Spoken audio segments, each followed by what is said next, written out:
صلی اللہ علیہ وسلم احساس والے نبی ہیں، اور احساس حضور نے امت کا کیا، احساس والی زندگی گزاری، ہر لمحہ محبوب پریشان رہے۔ یہ تھوڑا عرصہ پہلے ڈاکٹر ہارون صاحب مسلمان ہوئے ہیں، اور ابھی انہوں نے 2-3 کتابوں کا انگریزی میں ترجمہ کیا ہے، اور بھی کچھ کتابوں پہ وہ کام کر رہے ہیں۔ ہالینڈ کے رہنے والے ڈاکٹر صاحب ہیں، توجہ ہے میری بات پر آپ عزیزوں؟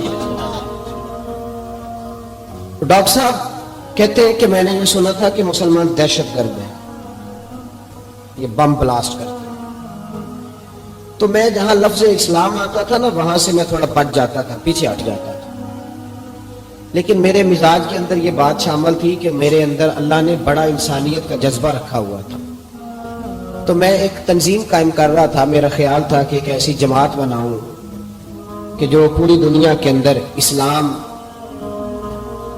توجہ ہے میرے عزیزوں کی، کہتے میرا خیال تھا ایسی جماعت قائم کروں کہ جو پوری دنیا میں لوگوں کی خدمت کرے اور بغیر امتیاز کے کرے، اسلام والوں کی بھی اور غیر مسلموں کی بھی۔ لیکن مجھے بڑا دھچکا رہتا تھا کہ مسلمان سخت گیر قوم ہے۔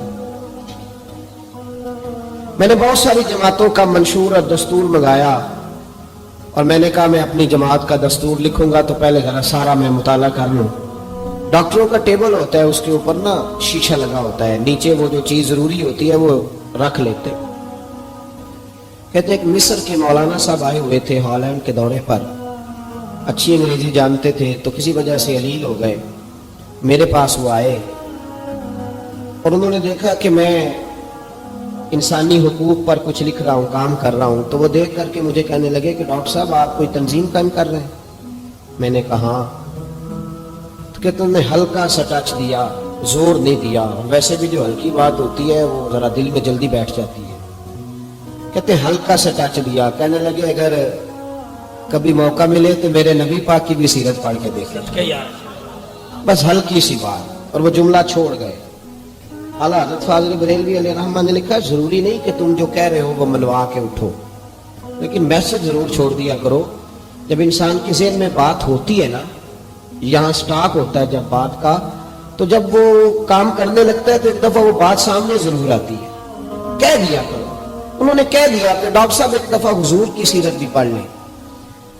کہتے ہیں میرے ذہن میں بات بیٹھ گئی، مصروف آدمی تھا، زیادہ تو نہیں میں مطالعہ کر سکتا تھا، لیکن میں نے ایک دن 10 منٹ گھر میں ملے تھے تو میں کمپیوٹر پہ بیٹھا اور میں نے کہا کہ انگریزی میں جو کتابیں حضور سید عالم صلی اللہ علیہ وسلم کی سیرت کی ہیں ان کو ذرا دیکھتا ہوں۔ تو فرماتے کہ میں نے نیٹ پہ سرچ کیا، پہلی حدیث آئی اور میں کلمہ پڑھ کے مسلمان ہو گیا۔ حدیث کہاں ہے؟ سبل الہدی والرشاد میں بھی ہے، کنز العمال میں بھی ہے، مسند احمد میں بھی ہے، ابن اسحاق میں بھی ہے، ابن شام میں بھی ہے، اور شاید سیرت کی تمام کتابوں میں آپ کو روایت مل جائے۔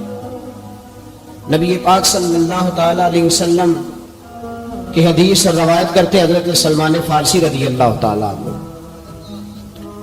اور ساتھ ہیں سیدنا بلال حبشی رضی اللہ تعالیٰ عنہ۔ فرماتے ہم گھر سے نکلے، حضور نے فرمایا ذرا جلدی چلو ایک ضروری کام ہے۔ فرماتے بڑی تیزی کے ساتھ آج روٹین سے ہٹ کر محبوب نے تیز تیز قدم مبارک اٹھائے، تیز تیز، اور فرماتے ایک گلی ہم نے کراس کی، دوسری گلی میں جو پہنچے تو پھٹے پرانے کپڑے، سادی سی بیوی، اور حالت بتاتی تھی کہ بیچاری کسی غریب گھر کی ہے۔ وہ سڑک پہ کھڑی تھی اور رو رہی تھی۔ میرے کریم رسول نے فرمایا بلال اسے پوچھو کیا مسئلہ ہے، کیوں روتی ہے؟ تو حضرت سلمان عرض کرتے ہیں میں نے کہا حضور میں پوچھ لیتا ہوں، آپ جائیے، کام بڑا ضروری ہے جو نکلے، میں معلومات کرتا ہوں۔ تو محبوب نے فرمایا نہیں، اس کے آنسو پوچھنے سے ضروری کوئی کام بھی نہیں، پہلے اس کی داد رسی ہوگی، اسے پہلے پوچھا جائے گا۔ روتے نہیں رہتے لوگ گھروں میں، لوگ گزر نہیں جاتے چپ کر کے؟ کتنے لوگ تڑپتے، کون احساس کرتا؟ نبی پاک سید عالم صلی اللہ علیہ وسلم رکے اور اس خاتون سے پوچھا کیا بات ہے؟ اس نے کہا کہ بات کوئی بھی نہیں، میرا ایک ہی موٹا سا مسئلہ ہے۔ کہا وہ کیا؟ کہنے لگی میں غریب ہوں، اور غریبی بذات خود بہت بڑا گناہ ہوتی ہے، لوگ بڑا جرم سمجھتے ہیں اس کو بذات خود، میں نے شروع میں کہا نا کہ مذہبی سٹیج کی بھی صدارت غریب آدمی نہیں کر سکتا، کیونکہ غریب جو ہوا جہد کول دتھی ہونی انہیں نیڑے بہنا ہے نا جی، جہد کول نہیں انہیں تو پیچھے جا کے بہنا اینڈ تے کو کہڑا دتھی ہے۔ اس سٹیج پہ بھی غریب آدمی کی صدارت نہیں ممکن ہو ہی نہیں سکتا۔ میرے رسول پاک سید عالم صلی اللہ تعالی علیہ وآلہ وسلم نے فرمایا پہلے اسے پوچھو کیا مسئلہ ہے۔ وہ کہنے لگی میں غریب ہوں، بوڑھی ہو گئی ہوں، ساری زندگی غلامی میں گزاری ہے، تیل لینے آئی تھی 5 دینار کا، بوتل میں تیل بھروایا ہے، اور اب بوڑھی ہوں نا تو کمر درد کرتی ہے، پیر پیچھے موڑا ہے تو میں گری ہوں، تیل زمین پی گئی ہے، اب زمین تو واپس نہیں کرتی، لیکن واپس جاؤں گی تو ایک یہودی عورت کی ملازمہ ہوں، وہ درے سے مارے گی، کھال ادھیڑ دے گی، میں بڑی پریشان ہوں، اب نہیں مار کھائی جاتی، ہڈیاں بوڑھی ہیں، قربان جاؤں۔ حضرت بلال کو حضور نے حکم دیا، فرمایا دوڑ کے گھر جا 5 دینار لا۔ فرماتے ہیں 5 دینار لائے، تیل خرید کے دیا، تو پھر رونے لگی۔ فرمایا آپ کیوں روتی ہے؟ اس نے کہا بتایا نا غریب ہوں، غریب کا جرم کوئی نہیں ہوتا لیکن پیس دیا جاتا ہے، پھر بھی مار تو اب بھی پڑے گی، اب کیوں پڑے گی؟ تو عرض کرنے لگی محبوبہ مار اس لیے پڑے گی کہ دیر سے کیوں آئی ہے۔ تو میرے کریم رسول اور وہ بی بی حضور ابھی آئے ہیں مدینہ طیبہ، امام یوسف صالحی فرماتے ابھی آئے تھے حضور، سبل الہدی والرشاد کے مصنف کہتے ابھی آئے تھے نبی پاک، وہ جانتی بھی نہیں تھی۔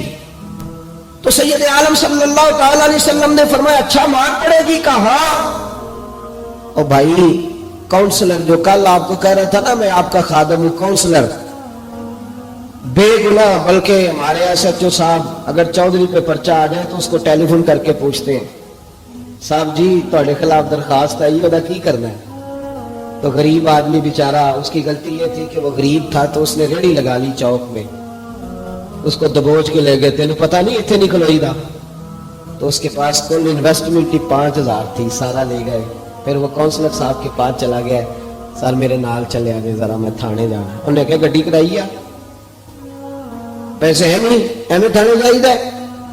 اب وہ گاڑی لایا ہے، پتہ نہیں کہاں سے لایا ہے، تھانے پہنچا ہے، اور یہ ہے ہمارا حال کہ وہ ایس ایچ او بھی بیٹھا ہے کرسی پہ اور کونسلر بھی کرسی پہ بیٹھا ہے، اور وہ غریب پیروں میں بیٹھا ہے اور ہاتھ باندھ کے کہہ رہا میری ریڑھی دے چھڈو، میریاں 4 دھیاں نہیں تو میں شامی کھانا کھانا ہے۔ کدھر گیا امت کا وہ ذوق؟ ساری زندگی نعتیں سننے والوں بتاؤ تو صحیح نعت نے تاثیر کیا دی ہے؟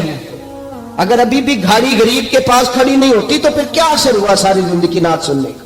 میرے مصطفیٰ کریم سید عالم صلی اللہ تعالی علیہ وسلم نے فرمایا اس خاتون سے، یہاں کاؤنسلر ساتھ نہیں جاتا، کہتا کر دیا ٹیلی فون سویرے 9 بجے پہنچ جانا، اور کائنات کی سب سے معزز شخصیت حضرت سیدنا بلال حبشی رضی اللہ تعالیٰ عنہ فرماتے ہیں میرے نبی پاک نے فرمایا بی بی چل میں تیرے ساتھ چلتا ہوں، گویا اللہ کی ساری رحمتیں اس کے ساتھ ساتھ چلنے لگی، اور آگے آگے نہیں، ساری کتابیں پڑھ لو، وہ پھٹے پرانے کپڑوں والی بی بی آگے آگے اور اللہ کے کریم رسول پیچھے پیچھے، ساری گلیاں اس نے پھرائی، مدینے کی صحرا آ گیا، ایک دروازے پہ دستک دی، سے مالکن آئی، وہ بی بی بعد میں کہتی ہے میں بھی بڑی ڈاڈی تھی، طاقت ہی نہیں تھی میرے سامنے کو کھڑا ہو سکے، لیکن جب میں باہر نکلی تو میں نے نور کے حالے میں لپٹی ہوئی ایک عظیم ہستی کو دیکھا۔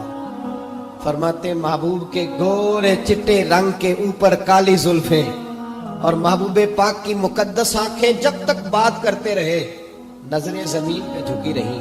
شرم و حیا والے رسول نے بڑے میٹھے، بڑے دھیمے، بڑے خوبصورت لہجے میں کہا، بریلی کے امام فرماتے نیچی نظروں کی شرم و حیا پہ درود، بڑے دھیمے لہجے میں فرمایا تیری نوکرانی ہے تیری؟ عورت کہتی ہے میں تو حضور کے جلووں میں محو ہو گئی کہ سادگی میں اتنا حسن میں نے دیکھا ہی نہیں، تیری نوکرانی ہے؟ کہا تو میرے محبوب نے فرمایا بیچاری کی غلطی کوئی نہیں، اسے مارنا نا، اس سے تیل گر گیا تھا، نیا خریدتے دیر ہو گئی، رو رہی تھی تو میں سفارش کرنے آیا ہوں۔